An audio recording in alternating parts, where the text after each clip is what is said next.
Yasmine Abdel-Fadel. Bonjour Yasmine. Bonjour Mario. Les analystes politiques, chroniqueurs et autres soulevaient la question depuis quelques semaines déjà. Est-ce que M. Carney pourrait tenter au printemps d'aller des élections?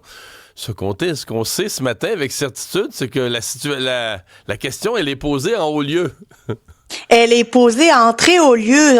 C'est le Globe and Mail à la une qui nous rapporte que Doug Ford dit à M. Carney, le premier ministre canadien Carney, qu'il faudrait qu'il déclenche des élections hâtives pour aller chercher cette majorité parce que le contexte actuel, le contexte économique, l'incertitude requiert finalement une majorité, d'avoir les deux mains sur le volant pour reprendre une expression utilisée par Jean Charest en 2008, là on s'en rappelle. Est-ce que le fait que M. Ford dise à M. Carney qu'il faudrait qu'il aille en élection suppose un appui fort, ferme et qui va être effectif durant une éventuelle et hypothétique campagne de la part de M. Ford? L'histoire ne le dit pas. On nous dit non, il faut pas le voir comme un appui des politiques de Carney. Or, on sait, puis on l'a vu à la dernière campagne électorale, que Doug Ford, là, disons qu'il n'a pas d'atome crochu avec Pierre Poilievre, et il dit à Monsieur Carney, ben, les sondages sont bons. Et surtout, il y a un énorme delta dans l'appréciation des personnages là, entre Pierre Poilievre et M. Carney. Là, les sondages démontrent que les Canadiens aiment beaucoup plus Mark Carney que Pierre Poilievre, donc les astres s'alignent pour aller en élection. Problème, c'est que Carney a dit à plusieurs reprises, son entourage aussi, que non, on regarde pas les sondages, qu'on n'est pas dans une période préélectorale, qu'on compte pas déclencher des élections hâtives.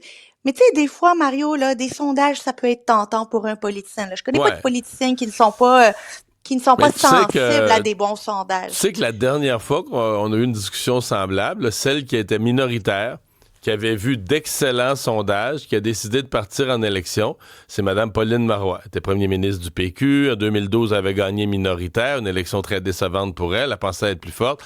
Et là, en 2014, en fait, juste avant Noël 2013, début 2014, une série de bons sondages, puis elle a dit, tiens, j'y vais, la CAQ est désorganisée, le Parti libéral est à terre avec la commission Charbonneau, je prends tout le monde par surprise, je pars en élection. Et elle a perdu le pouvoir. Elle l'a perdu, gouvernement majoritaire libéral. Oui, elle l'a pas perdu rien qu'un peu. Non, elle l'a beaucoup perdu. Donc, il faut garder ça à l'esprit. Là. Quand tu es un gouvernement minoritaire, tu es un gouvernement. Tu es au pouvoir, c'est toi qui gouverne. Et donc, tu peux toujours le perdre. Oui, ça peut tourner bien, mais le public peut se mettre à dire on n'avait pas besoin de ça des élections. Il était là, M. Carney. Il était à un siège, avec les transfuges, il était à un siège d'être majoritaire. Pourquoi est-ce qu'il nous écœure avec des élections? Et quand le public part de ce bord-là, l'électorat, ça change d'idée, là. Ben, on se rappelle comment l'électorat était fâché de Justin Trudeau d'avoir déclenché une élection hâtive là, parce qu'il était minoritaire, il voulait aller chercher une majorité, puis on comprenait pas quelles sont les raisons pour lesquelles il a déclenché les élections, mis à part sa volonté d'aller chercher une majorité. Eh bien, les électeurs ont dit non, on n'aura pas de majorité, on n'en veut pas te donner de majorité. Il y avait eu une campagne, il a fini par s'en sortir quand même parce que les conservateurs à ce moment-là avaient un chef que les gens voulaient pas, mais il a failli tout échapper, M. Trudeau, ce fois-là. Donc c'est pour ça que moi, je crois pas ça. Je pense pas que les libéraux vont partir en élection. Moi non plus, je pense pas que les libéraux vont aller en élection. C'est toujours intéressant de voir que Doug Ford appuie de cette manière-là dans les stratégies partisanes Mark Carney. Je pense pas que ça aide beaucoup sa relation avec Pierre Poilievre puis les conservateurs fédéraux que d'apprendre ça.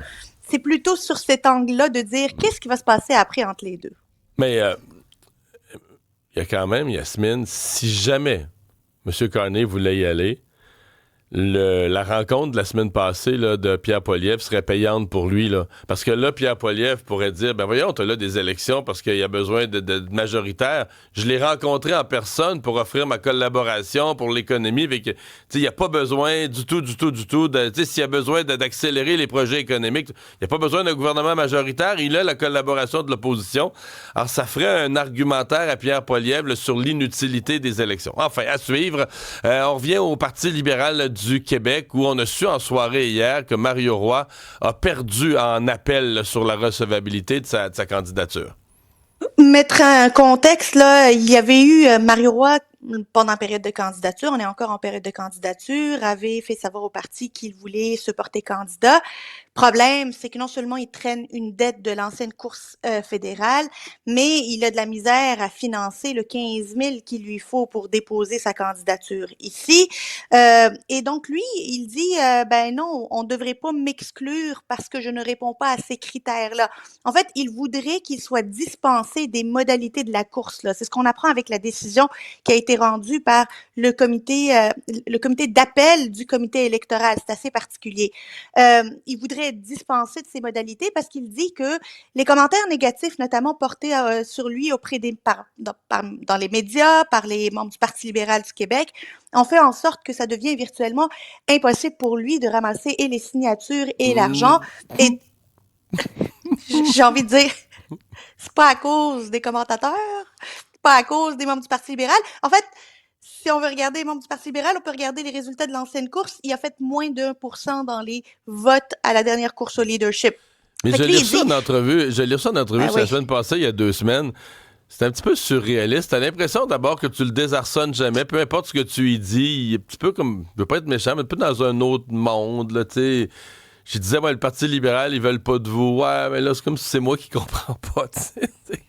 Non, mais on comprend tous pas, puis Mario Roy a vu la lumière au bout du tunnel, puis personne comprend, puis certainement pas les Bon. membres du Parti libéral, Mais, ni le comité électoral, mais là, il a porté ça en appel.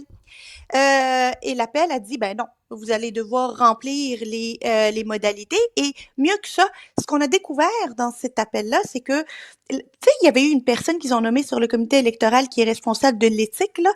Cette personne-là lui a demandé de se séparer une personne qui l'aidait, une personne nommée X dans la décision, qui aurait des problèmes elle-même avec le financement électoral parce que cette personne s'est présentée aux élections municipales et provinciales.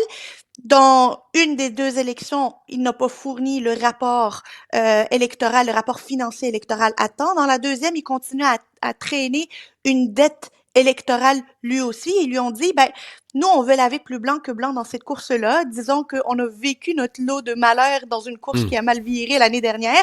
On veut que cette personne-là ne fasse plus partie de ta course. Il ne veut rien savoir. Il ne veut rien savoir. Donc, mais on se comprend que la vérité, là, c'est que le Parti libéral a convoqué un grand rassemblement dimanche. Ça va être pour couronner Charles Milliard. Là. Ils anticipent déjà que la candidature de Roy, pour toute une série de raisons, va être refusée. Et donc, le rassemblement de dimanche prochain, parce que c'est un rassemblement qui est sans objet. Là. Officiellement, il est convoqué comme d'une façon assez floue.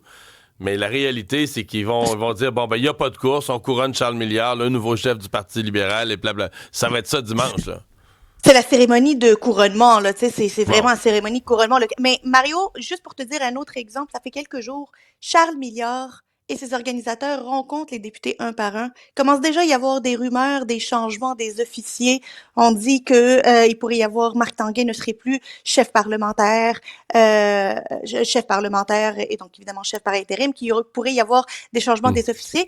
Charles Milliard a rencontré les députés un à un pour préparer son arrivée. Donc, c'est déjà acté, là, Ouais, que l'arrivée et c'est le lui qui va couronnement être de le Charles chef. Milliard. C'est important de le Voilà. dire.